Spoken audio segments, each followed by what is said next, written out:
Ano ang kaya mong gawin para sa spam and kimchi fried rice at box silog? Para sa dalawang customer na ito, kahit pa magdala raw sila ng washing machine.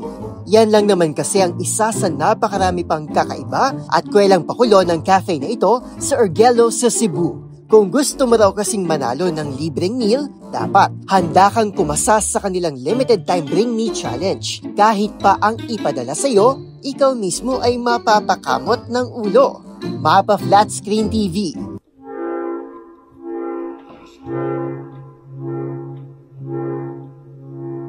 Washing machine.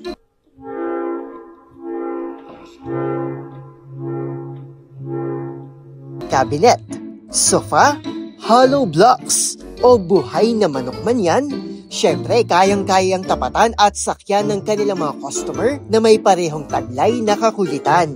Dahil sa kakaibang trip na ito, talagang pumapatok at agad nagva-viral ang kanilang marketing strategy na humahakot ng libo-libo o di naman kaya ay milyong views at interactions online. Maliban sa nakatatakam na rice bowls, pwede ring mabili rito ang ilang pasta dishes, pika-pika, sandwich, gayon din ang kape at milkshakes perfect para sa mga estudyante. Batay sa kanilang Facebook page, nagsimulang umarangkada ang kanilang viral Bring Me Challenge nito lamang Enero.